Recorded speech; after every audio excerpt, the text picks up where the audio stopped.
Subscribe to our channel for fresh video content. The heartbreaking end to Diana's love story.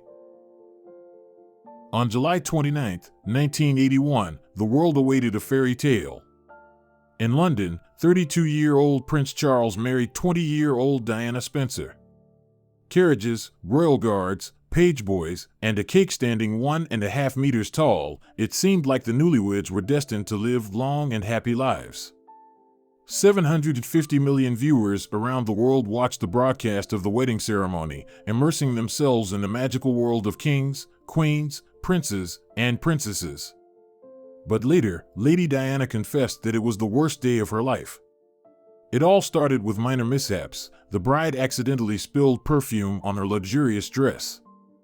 Throughout the ceremony, Diana held the hem of her gown to hide the oily stain. By the way, it is noteworthy that during the wedding ceremony, which took place at St. Paul's Cathedral, she even mixed up the order of names and did not say the proper words, pledging to honor her husband. This tragic mishap reflected everything, says Dmitry Portnyagan, an associate professor at the Department of European Studies at St. Petersburg State University. Make love, not war. All you need is love. In the late 1970s, the philosophy of the hippies was already spreading across the planet. Before the wedding, Prince Charles had been in a relationship with Camilla Shand for several years. However, in the conservative Windsor family, strict rules prevailed. The girl was vehemently disliked by the groom's parents. It was said that she had had 11 men before the prince, a heavy baggage for a future queen. Moreover, Camilla's great-grandmother had been the mistress of King Edward VII of England, Prince Charles's great-grandfather. There were certain prejudices on the part of the royal family because Camilla came from the gentry, a minor non-titled nobility. Therefore, in the 1970s, she was not a suitable figure for Charles as a wife, notes Portnyagan. The story of Charles and Diana's meeting is somewhat reminiscent of a breeder's plan, where pedigree matters more than feelings. The fact is that the enviable groom of royal blood was constantly surrounded by ladies. His adventures became a headache for Queen Elizabeth II. His grandmother and mother not only examined the ancestors, but also looked into the potential bride's hereditary diseases. For example, they wanted to know if she had hemophilia in her lineage. Miss Spencer met all the criteria for being a princess and potentially a queen: innocent, healthy, and noble.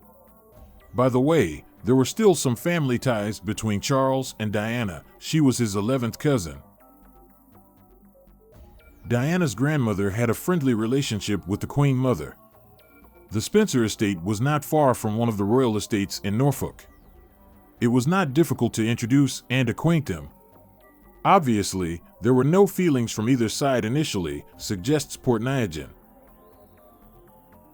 Diana was convinced of her chosen status from a young age, according to her friends. Perhaps this was her way of psychologically protecting herself from family troubles. She was the third child, and the Spencers eagerly awaited a male heir, but instead of a son, Diana was born on July 1, 1961.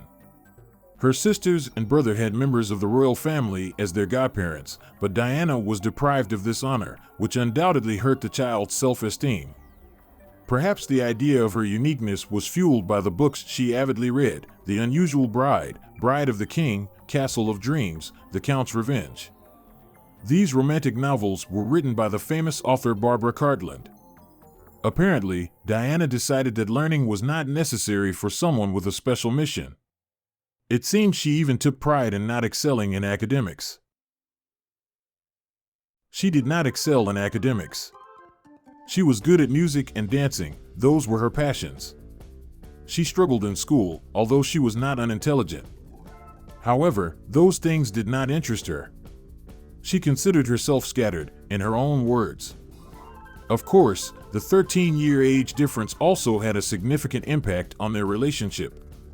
Charles and Diana did not align in their developmental phases. Perhaps if they were closer in age, or if Diana had been a thoughtful girl seeking education, things would have been different. She expected Prince Charles to dote on her, but he had entirely different interests and ideas, comments Elena Stetsko, an associate professor of world politics at St. Petersburg State University. Not long ago, Diana returned to the Windsor family. Prince Harry and Meghan Markle named their daughter Lilibet Diana, in honor of Queen Elizabeth II and Lady Di. The couple perhaps decided to ignore superstitions. In the Spencer family, this name is considered unlucky, and from a certain point, they tried not to give it to girls. The reason is that in the 18th century, there were two full namesakes of Diana. One died at the age of 8, and the other seemed to have written the fate for her distant relative from the future. By the way, Princess Diana of Wales believed that she was not living her first life and had already been born on this planet. This Diana Spencer was the granddaughter of the Duchess of Marlborough, who also wanted to marry her off to the Prince of Wales, the heir to the throne, the son of King George II. But this marriage did not take place, and Diana Spencer died at the age of 25. Parallelisms are often drawn between these two Dianas, and indeed, their fates have some similarities. An early death, both spent their childhood in the Althorpe estate, both lost their mothers at a young age, notes Portniagen. Even before the wedding, Diana realized that there would be 3 people in their marriage due to Camilla's competition.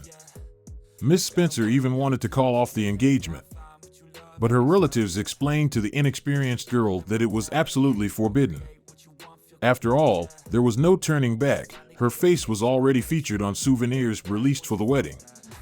However, almost immediately after becoming husband and wife, the princess accidentally found her calling. It happened during their very first official visit. Diana wanted to impress the people of Wales, so she even learned a few words in the Welsh language. The public was delighted, they greeted the princess, and many wanted to touch her. And she did something unprecedented, she began shaking hands with everyone. In the royal family, this was not customary, royal figures could only lightly touch subjects with their fingertips.